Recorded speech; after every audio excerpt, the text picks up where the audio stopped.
আৰু আজি এই মোৰ যিটো ভোটাৰ চেণ্টাৰ টাংগাবাৰী 350 নং টাংগাবাৰী LP স্কুলৰ যিখিনি ভোটাৰ ৰাইজসকল আছে সকলোকে মই প্ৰণাম জনাইছোঁ, সেৱা জনাইছোঁ।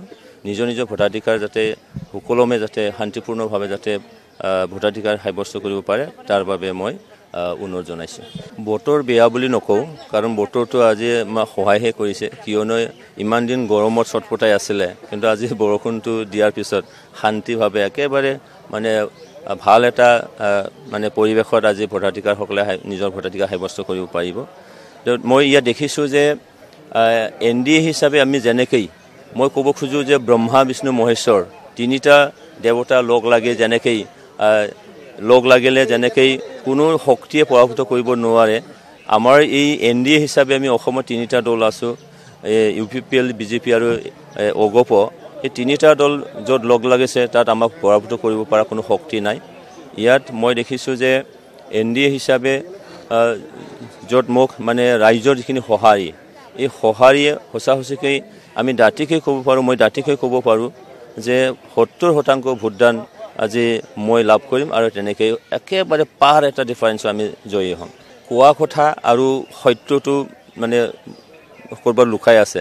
সত্যটো সেইটোৱে হয় যে আজি NDA হিচাপে যিখিনি আমি কাম কৰিছোঁ গোটেই অসমত, আজি NDA হিচাপে আমি 12-13টা আসন আমি পাবলৈ গৈ আছোঁ। কোকৰাঝাৰ লোকসভা সমষ্টি আজি কোনো এটা দলে ইয়াত মানে তেখেতসকলৰ প্ৰভাৱ বিস্তাৰ কৰিব পৰা নাই, প্ৰচাৰতেই হওক বা তেনেই ৰাইজৰ সঁহাৰিতেই হওক। তো ৰাইজৰ যদি সঁহাৰি আছে NDAৰ পক্ষত আছে, ৰাইজৰ যদি সঁহাৰি আছে মোৰ পক্ষত আছে, সেইকাৰণে এই নিৰ্বাচন আমি অতি সুকলমে আমি পাৰ কৰিব পাৰিম।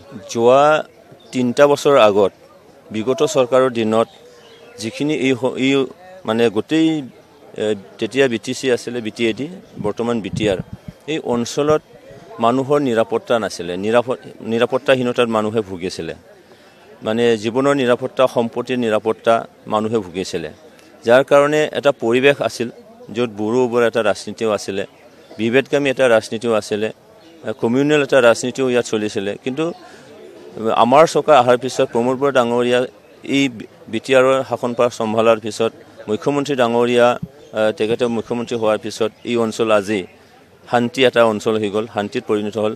আমাৰ মাজত ভাতৃত্ববোধ চেনেহ এই ঘূৰাই আহিল। তাৰ কাৰণে আজি এই কোকৰাঝাৰবাসী ৰাইজে কেতিয়াও এতিয়া বিভেদকামী ৰাজনীতি, কমিউনেল ৰাজনীতি কৰিব নোখোজে।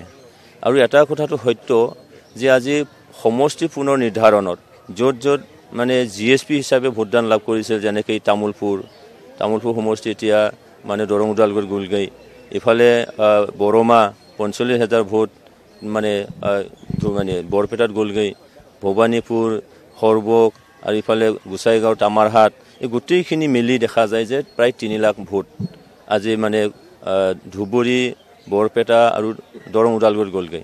আৰু সেইখিনি এৰিয়াত GSP হিচাপে তেওঁলোকে অকল এটাই মানে পাৰ্টি হিচাপে তেওঁলোকে ভোটদান মানে ভাবলৈ সক্ষম হৈছিলে, কিন্তু আজি সেই সমষ্টি সেই জেগাবোৰ নাই। সেইকাৰণে আৰু ইয়াত বড়োবোৰৰ ৰাজনীতিও নাই, বিভেদকামী ৰাজনীতিও ইয়াত নাই। আজি উন্নয়নৰ লগত মানুহে জড়িত হৈছে। সেইকাৰণে এইবেলি যদিওবা 2টা মানে টাৰ্ম হীৰা শৰণীয়া ডাঙৰীয়াই জিকি গৈছিলে GSPৰ হৈ, কিন্তু আজি সেই পৰিৱেশ নাই। আজি সেই পৰিৱেশটো হ'ল উন্নয়নৰ কাৰণে, সেই পৰিৱেশ হ'ল আজি NDAৰ পক্ষত। আৰু শান্তিটো চবেই বিচাৰে, শান্তিটো বাহাল ৰখাৰ স্বাৰ্থত আজি আমি দেখিছোঁ যে তেখেতৰ কোনো প্ৰভাৱ বিস্তাৰ কৰিব নোৱাৰে। ইয়াত অকল NDAৰ জয় জয়কাৰ হ'ব। লাষ্ট প্ৰশ্ন, কিমান ভোটত জয়ী হ'ম বুলি ভাবিছে? more than 3 lakhs ভোটত আমি জয়ী হ'ম।